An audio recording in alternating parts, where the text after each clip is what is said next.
ഉയർത്തിക്കൊണ്ടുവരാൻ സാധിക്കുമോ അത്രമാത്രം ഈ പ്രദേശത്തിലെ ജനങ്ങൾക്ക് വഴിവിളക്കായി നിന്നിട്ടുണ്ട് എന്നുള്ളതിന് ഉത്തമ ഉദാഹരണമാണ് ഈ ഒരു ഉച്ച സമയത്ത് 2-2:30 മണിക്ക് ഇത്രയും വനിതകൾ ഇവിടെ സംഘടിപ്പിക്കുന്നതിനുള്ള അതിന്റെ മുഖ്യ പങ്ക് വഹിക്കുന്നത് ഇവിടുത്തെ ലേഡീസ് ആണെന്നുണ്ടെങ്കിലും അത് ചുക്കാൻ പിടിക്കുന്നത് പ്രിയങ്കരനായ എൻ്റെ ഫാറൂഖ് സാഹിബാണ് എന്നുള്ള കാര്യത്തിൽ യാതൊരു സംശയമില്ല. എന്തായാലും ഞാൻ എൻ്റെ കാര്യം ദൗത്യത്തിലേക്ക് കിടക്കാം. നിങ്ങൾ എല്ലാവരും വളരെ അക്ഷമയോടുകൂടി കാത്തിരിക്കുന്ന കാര്യമാണ് SIR. എന്താണെന്ന് പറയോ? SIR അതായത് സ്പെഷ്യൽ ഇന്റൻസീവ് ഡിവിഷൻ എന്നാണ്. അത് നമ്മൾ ഇംഗ്ലീഷിൽ അതിന്റെ അബ്രിവേഷൻ എങ്ങനെ വരിക? അതിതീവ്ര വോട്ടർ പട്ടിക പുനരുദ്ധാരണം. അപ്പോൾ നിങ്ങൾ കരുതും ഇതുവരെ വോട്ടർ പട്ടിക ഉണ്ടാക്കിയെന്ന് ഒരു ചോദ്യമാണ്. സ്വാഭാവികമായിട്ടും നമ്മുടെ മനസ്സിലുണ്ടാകുന്ന ചോദ്യമാണ്, ഇതുവരെ എന്തേ മാഷേ വോട്ടർ പട്ടിക ഉണ്ടാക്കി നിങ്ങൾ ഈ സമയത്ത് വോട്ടർ പട്ടികയെ കുറിച്ച് പറയുന്നത്? വോട്ടർ പട്ടിക എത്ര വിധം ഉണ്ടെന്ന് നിങ്ങൾക്കറിയാം?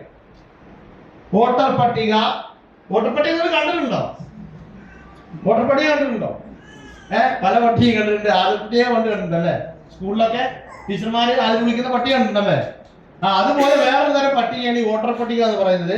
വോട്ടർ പട്ടിക വിന്യസിച്ചിരിക്കുന്നത് ബൂത്ത് അടിസ്ഥാനത്തിലാണ്.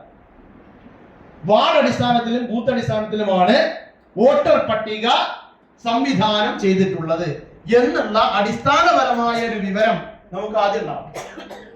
നിങ്ങൾ സ്ത്രീകളാണ്, അടുക്കളയിലെ രാജാക്കന്മാരാണ്, നിങ്ങളെപ്പോലെയുള്ള വനിതകളാണ് ഭാരതത്തിന്റെ ഭരണചക്രം തിരിച്ചിട്ടുള്ളവർ.